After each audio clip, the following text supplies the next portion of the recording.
Hey there, it's Emileeks here with you. I want to do another tutorial. I've gotten a few likes, comments even, and messages saying that they really liked my last tutorials. So for those of you, especially in ministry, I've been always thinking of you guys because for years I've always been involved with computers. I've always loved graphics, and I got really good with graphics when I went into college, and I worked with computer graphics softwares for, I believe, almost 2 years.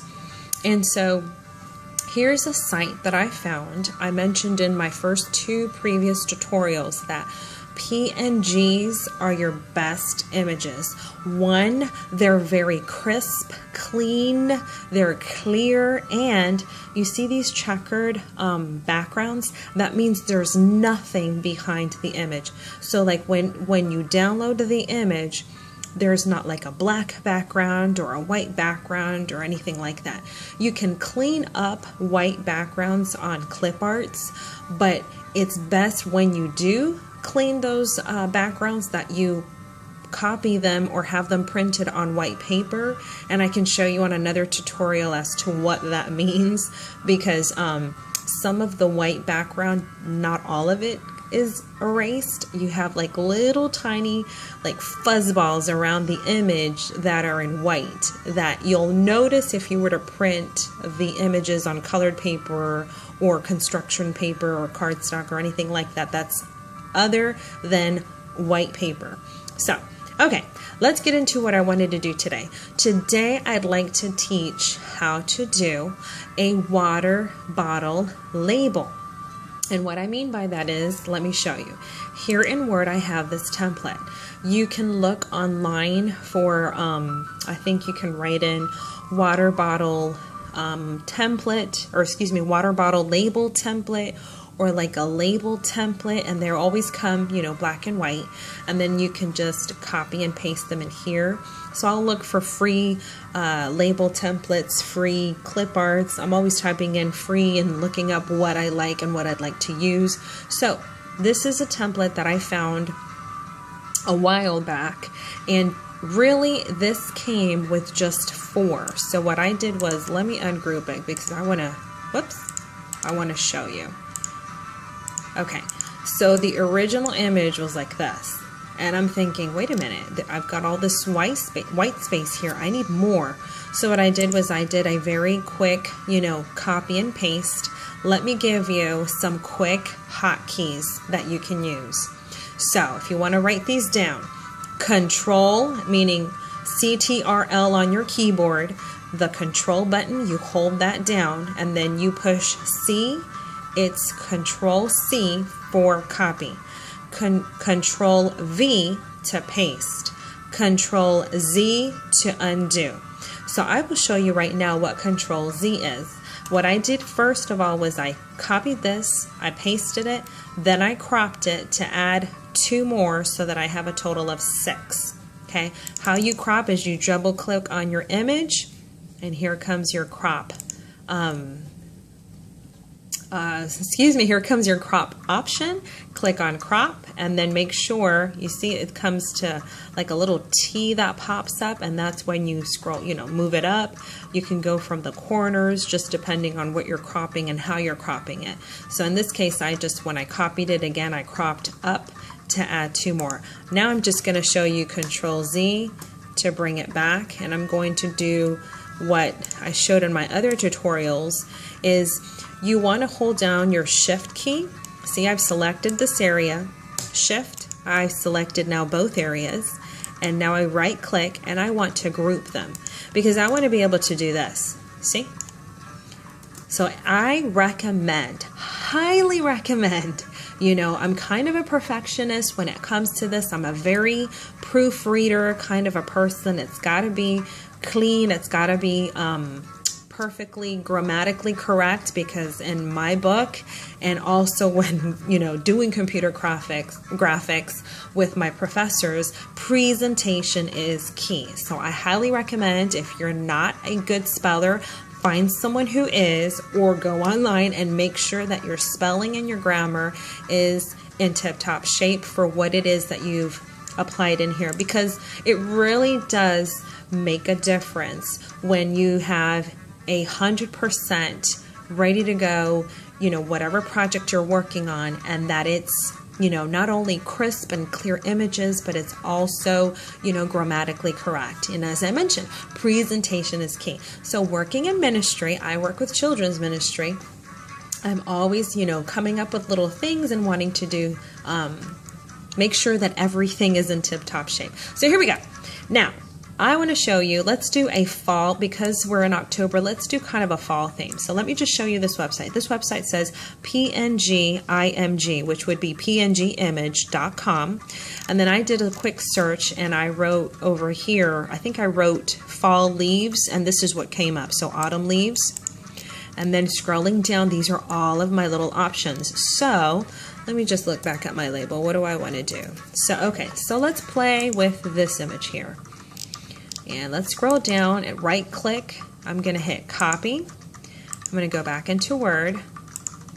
And I am going to either Control V to paste or right click and paste. And oh my gosh, I don't see it. Just move your template around. Sometimes these things pop in the back.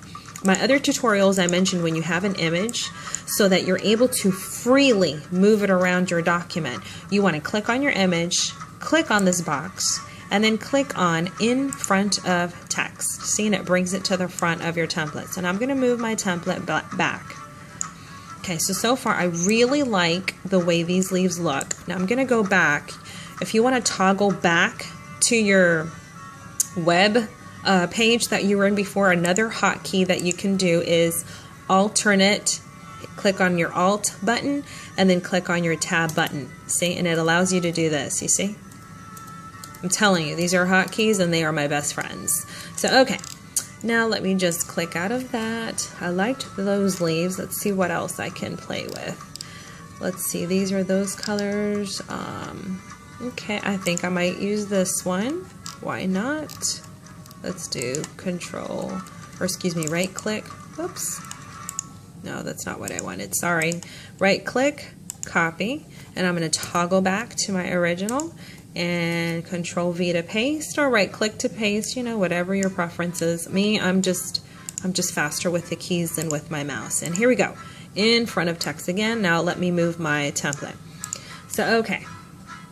Now the images, of course, are quite large, but that's a good thing, because the larger they are, when you size them down, they're still going to be crisp and nice images. So another thing that I was taught back in college is you can go to the corners to size them down, and you will hold onto your Shift key at the same time. So right now I'm holding down Shift, and now I'm clicking and dragging this image down. This allows you to size down your images, everything in proportion. A lot of times, a lot of people do a lot of these things, you see? And then sometimes when I look at their graphics, like a lot of this stuff, when I look at their graphics, some people look wider than they originally are, or certain images, you can tell that they've been literally stretched out way too much. So, okay. I'm going to hit Control and I'm going to scroll up with my mouse to now really see this really close up.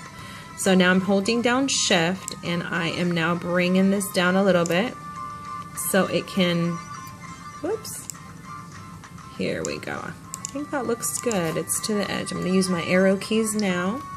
Okay, I really like this image. So now I'm going to do Control C, click out, hold on, come on guys. Whoops, sorry, I'm clicking too quickly. Control V to paste. Now I'm going to do a little trick here where I'm going to do this to the other side. So now that I have, so that I can use the same pattern on the other side. And that was basically, let me Control Z to show you that again. So basically I'll hold it from here, hold down Shift, excuse me, and move it to the right. Now what I want to do is I want to make sure this size is exactly like this one. So I'm going to move this to the bottom. I'm going to click on this one and I'm going to hit Shift so that I can see.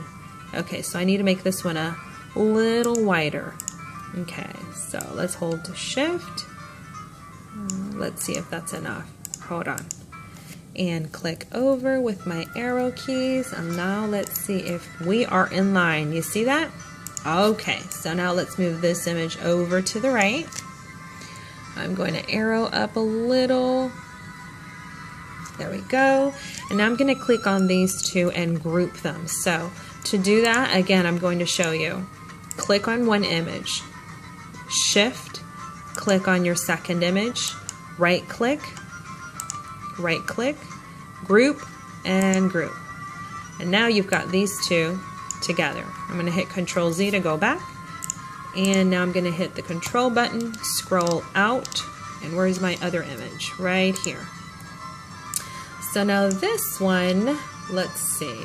Let's hold down the shift key and make it a little smaller. I think my music's too loud. Let me bring that down a little.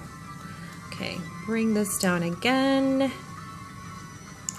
And maybe add this little guy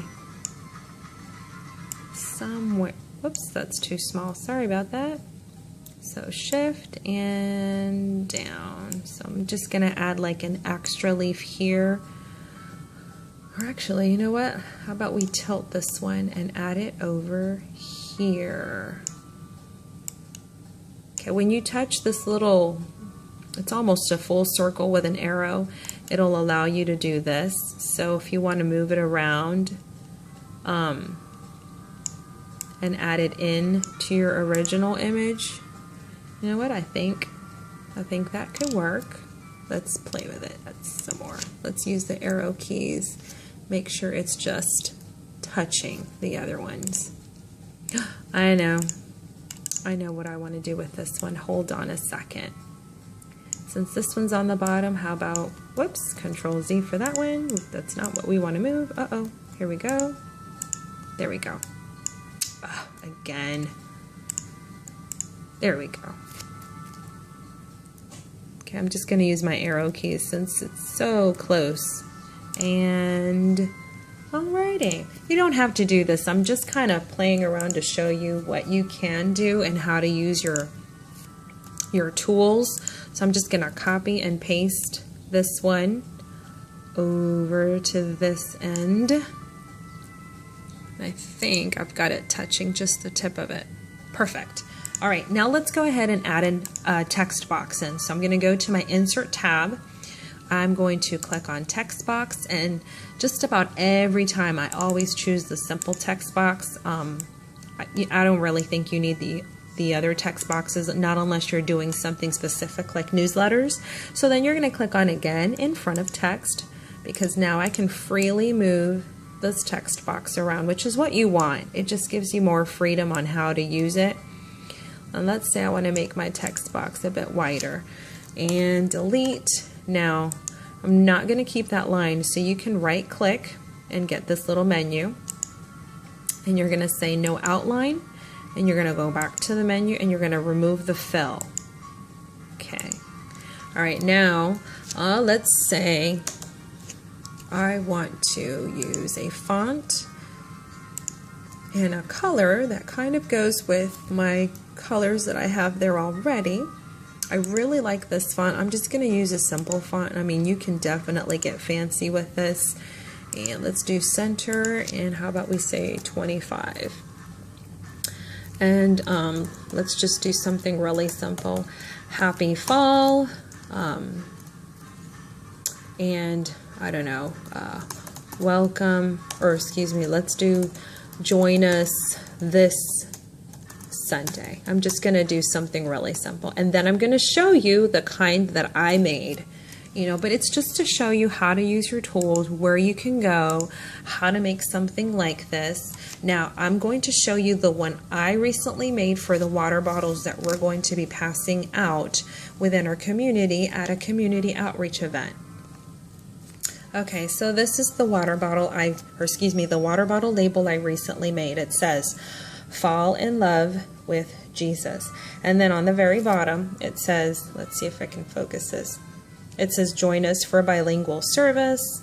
And it says on Sunday, the name of my church, the time, where it is that we meet, and the address. So this one says, "Fall in love with Jesus." And here's a PNG that I really liked. You see those autumn leaves? And then I did the same to the other end. So, you know, to be consistent with my graphics. And then to be consistent with my tones, the color tones, you see how there's a nice yellow leaf in here. Here's that font fall. And then, you know, just down here it's a cursive font where it says in love. And then with has the same tone, like that kind of orange brown tone with the Jesus. So you can really play around with your texts. You know, you see how I use cursive here, then this is just caps, and this is a little fancier. It's not the same as there. So you can really play around with what you want to do and how you'd like to look at it. So it's just an idea to give you guys, and the best images to use. I love PNGs because it just really takes some work out for me, and having to work with the backgrounds, you know, all of that stuff is just not there, and I can just either make them smaller if I need to, and the image is still, I mean, really crisp, really nice, and really clear, so that when you print them, even if they're smaller, they still look nice. They're not pixelated or anything. You know, and pixelated means that the image just ends up looking really blurry, and you don't want that. So this is an idea for you. So if you've thought about it and wondered, you know, how, well, I hope this tutorial was nothing but a blessing to you. Please feel free to share, and I will continue to upload more little tutorials like this on my page at TeachyCraftTM. Thank you so much for watching, and I am so happy that all of the messages that I've received and comments on my previous tutorials have been a great help. So keep watching, keep learning.